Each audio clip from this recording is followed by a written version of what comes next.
আসসালামু আলাইকুম, নিনাস কিচেনে আপনাদের স্বাগত জানাচ্ছি। আজ আমি খুব সাধারণ একটি রেসিপি নিয়ে হাজির হলাম, যা খেতে হবে অসাধারণ। পটল আমরা মাছ, মাংস, ডাল দিয়ে রান্না করে খাই। কোনো কিছু দিয়ে রান্না হবে না আজ। সব কিছু থেকে আলাদা হবে পটলের এই রেসিপিটি, যা একবার খেলে আপনারা আবার তৈরি করে খাবেন। পটল সাধারণ একটি সবজি। এই সবজিটি যদি আমরা অন্যভাবে তৈরি করি, তখন মাছ, মাংস কিছুই লাগবে না। পেঁয়াজ দিয়ে পটল ভাজা হবে, খেতে হবে টেস্টি। আসুন আমরা রান্না শুরু করি। এখানে আমি আধা কেজি পটল নিয়েছি। পটলগুলো আগে ভালো করে ধুয়ে নিয়েছি। পটলের খোসা ফেলবো না, উপরের আবরণটি ফেলে দিব।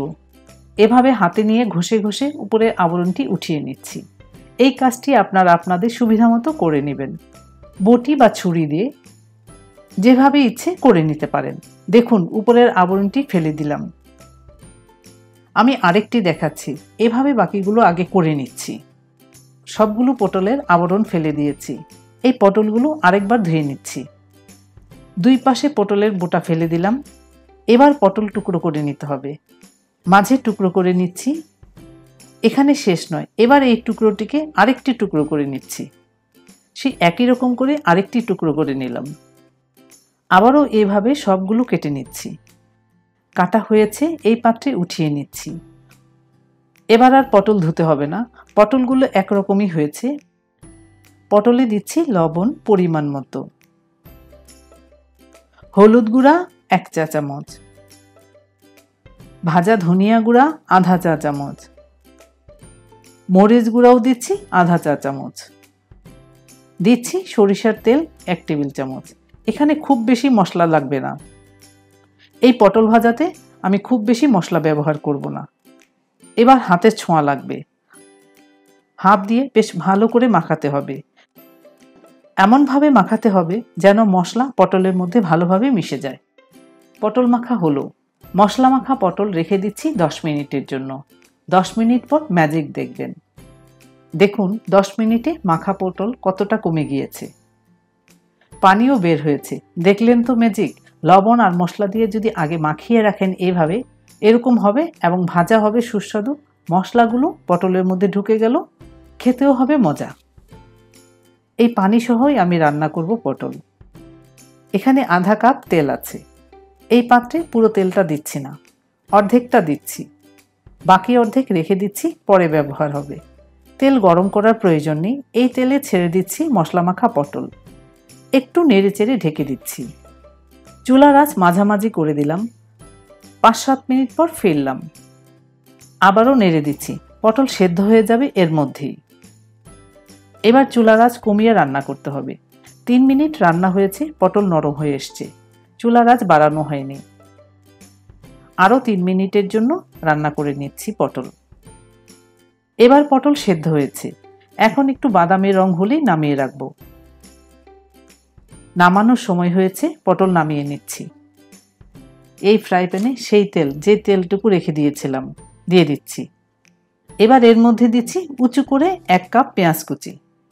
পেঁয়াজ কুচি 1-2 মিনিটের মতো ভেজে নরম করে নিচ্ছি। চুলার আঁচ মাঝামাঝি করা আছে। 2 মিনিট পেঁয়াজ ভাজা হয়ে নরম হয়েছে। এর মধ্যে দিচ্ছি পেঁয়াজের লবণ। পরিমাণ মতো লবণ দিলাম, মিশিয়ে দিলাম লবণ পেঁয়াজে। পেঁয়াজ নরম হয়েছে। এবার দিয়ে দিচ্ছি 6টি কাঁচামরিচ চিড়ে নিয়েছি। আমি একটি কাঁচামরিচকে 4 ভাগ করে নিয়েছি। 6টি কাঁচামরিচই এইরকম 4 ভাগ করে দিয়েছি। এবার আমাদের কাজ হচ্ছে পেঁয়াজ মরিচ ভেজে বাদামি করে নেওয়া। চুলার আঁচ মাঝামাঝি ছিল, এবার মাঝামাঝির চেয়েও কমিয়ে দিচ্ছি। আঁচ বাড়িয়ে পেঁয়াজ ভাজলে পেঁয়াজ পুড়ে কালো হয়ে যাবে, বাদামি হবে না। 5-6 মিনিটের মতো রান্না করে পেঁয়াজ ভেজে নিচ্ছি। 5 মিনিট লেগেছে পেঁয়াজ ভাজা হতে। আর ভাজতে হবে না, বাকিটা পটলের সাথেই ভাজা হবে।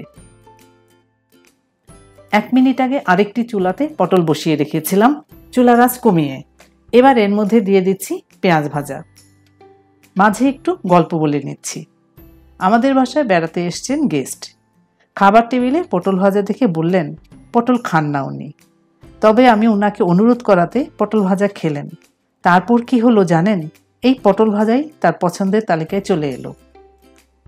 এবার পটল আর পেঁয়াজ মেশাচ্ছি ভালো করে। 1 মিনিটের মতো মিশিয়ে নিলেই হবে পেঁয়াজ ভাজা পটলের সাথে। পেঁয়াজ পটল ভাজা হয়ে গিয়েছে। পটলের খোসা ফেলে এরকম পেঁয়াজ মরিচ দিয়ে ভেজে নেওয়া যায়, সেটা খেতে আরেক রকম মজা হবে।